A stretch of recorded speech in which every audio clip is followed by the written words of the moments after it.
Sanskrit online कक्षा में आपका हार्दिक स्वागत है। मैं ख्वाजा हुसैन, व्याख्याता संस्कृत। आज हम समाज की श्रृंखला में पूर्व की कक्षाओं में हमने तत्पुरुष के प्रमुख भेदों के बारे में पढ़ा है। इस कक्षा में हम अलुक तत्पुरुष समास के बारे में पढ़ेंगे। अलुक सबसे पहली चीज है अलुक। अलुक क्या है ये समझना है। अलुक क्या है? अलुक का मतलब है जहां लोप नहीं हुआ है, जहां पर लोप नहीं हुआ। कहने का मतलब यह है कि जो सामासिक पद और समास विग्रह जो होता है, सामासिक पद और समास विग्रह, ये मैं पूर्व की कक्षाओं में आपको बता चुका हूं। जहां दो पद अलग अलग होते हैं वो समास विग्रह होता है, और एक पद और दूसरा पद, और जहां पर ये पद मिलकर के एक पद बन जाता है तो वो सामासिक पद होता है, और जब अलग अलग होते हैं तो वो अपने समास विग्रह कहलाता है। तो परीक्षाओं में अपना सामासिक पद या समास विग्रह दोनों पूछते हैं। सामासिक पद देते हैं, विग्रह पूछते हैं, या दूसरा प्रश्न आता है विग्रह पूछते हैं, विग्रह दे देते हैं, सामासिक पद पूछते हैं। तीसरा प्रश्न जो अपना आता है वो आता है पद दे दिया, सामासिक पद दे करके पूछ लेते हैं इसमें कौन सा समास है, ये किस समास का उदाहरण है, या विग्रह दे करके उसका सामासिक पद पूछते हुए समास का नाम पूछते हैं। तो प्रश्न जो है कई प्रकार से बन सकता है, लेकिन हमें जब अच्छे तरीके से समझ में आ जाता है तो चाहे प्रश्न कैसे पूछो, घुमा फिरा के पूछो, उल्टा सीधा पूछो, कैसे पूछो, अपने को अच्छे तरीके से समझ में आया हुआ है तो अपने को परेशानी का सामना नहीं करना पड़ता है। तो आज हम इस अलुक तत्पुरुष समास के तहत अलुक यानी विभक्ति का जहां पर लोप नहीं होता है, हमने जो समास पढ़ा शुरू की कक्षाओं में कि समास किसे कहते हैं, दो या दो से अधिक पदों के विभक्ति चिन्हों को हटा करके जो एक नया पद बनता है उसको समास कहते हैं। लेकिन यहाँ पर क्या होगा, विभक्ति चिन्ह हटेंगे नहीं, अर्थात विभक्ति रहेगी। तो कैसे रहेगी हम देखते हैं। पहला उदाहरण वसुंधरा, पहला उदाहरण देखते हैं वसुंधरा। ये अपने पास एक सामासिक पद है वसुंधरा। वसुंधरा जो है धरती का पर्यायवाची शब्द है। तो यहां पर हम क्या करेंगे कि वसुंधरा, अब वसुंधरा क्या है, वसुंधार्य, वसुंधार्य। यहां पर विभक्ति का लोप नहीं हुआ है, यहां पर केवल इस अनुस्वार का जो है वो ने बना है।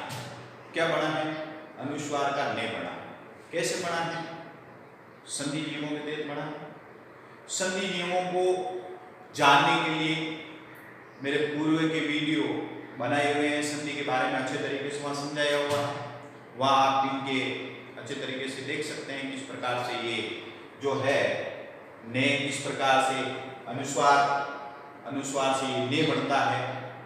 तो यहाँ पर कहने का मतलब है हम समास के बारे में पढ़ रहे हैं। तो ये जो अलुक तत्पुरुष समास है, हमने बाकी के समासों में क्या देखा था कि विभक्ति का लोप हो गया, यहाँ विभक्ति का लोप नहीं हुआ, बल्कि ये जैसा है वैसा ही है।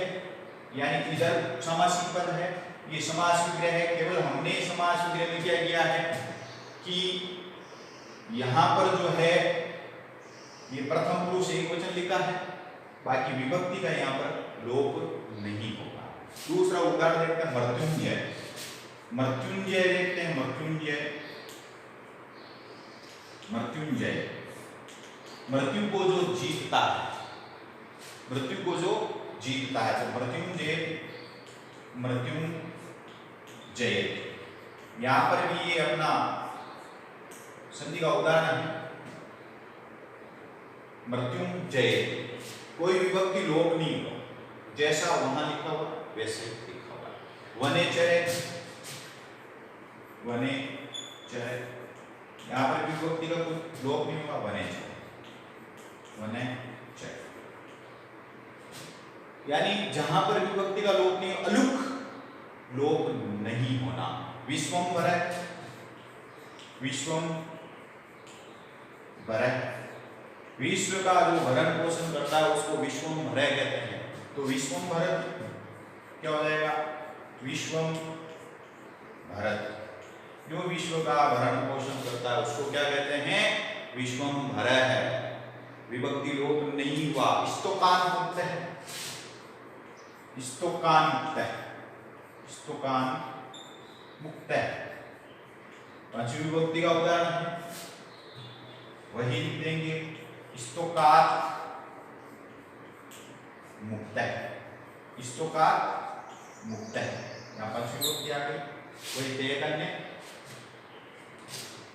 तो कहने का आशय है कि कुछ पद ऐसे होते हैं जहाँ संधि भी होती है, उपसर्ग भी होते हैं, उनमें समास भी होते हैं। तो अपने को उनका विशेष ध्यान रखना पड़ता है। कंपटीशन एग्जाम जो होते हैं उनमें यही बात ध्यान रखनी योग्य होती है कि कहाँ पर संधि नियम चल रहे हैं, एक साथ भी कई नियम चल सकते हैं। तो यहाँ पर अपने पंचमी तत्पुरुष का भी उदाहरण हो गया, स्तोकान्त मुक्त है, विभक्ति का लोप नहीं हुआ। हम कारक के अंतर्गत पढ़ेंगे पंचमी विभक्ति, जो पूर्व की मेरी कक्षाएं बनी हुई है उसमें वीडियो में देख सकते हैं आप। तो यहाँ पर पंचमी विभक्ति का लोप नहीं हुआ, स्तोकान्त मुक्त है, अलुक तत्पुरुष समास। अब हम यदि देखते हैं युधिष्ठिर है, युद्ध में जो स्थिर है युधिष्ठिर है, युद्ध में जो स्थिर है युधिष्ठिर है, युद्धि स्थिर है, युद्धि स्थिर है, युद्ध में जो स्थिर है। यहाँ पे भी सप्तमी विभक्ति है, लोप नहीं हुआ, युधिष्ठिर है, युधिष्ठिर है। दिवंगत है, यहाँ देखिए दिवंगत है, जो मृत्यु को प्राप्त हो जाता है, मृत्यु जिसकी हो जाती है, मृत्यु दिवंगत है, तो वही दिवंगत है, यहाँ इसका समास सूत्र हो गया। तो कहने का आशय यह है कि जब विभक्ति का लोप नहीं होता है तो उसको अलुक तत्पुरुष समास कहते हैं। अब यदि ये कहा जाए कि प्रेषणी पदम, यहाँ देख लेते हैं, अलुक तत्पुरुष कहते हैं।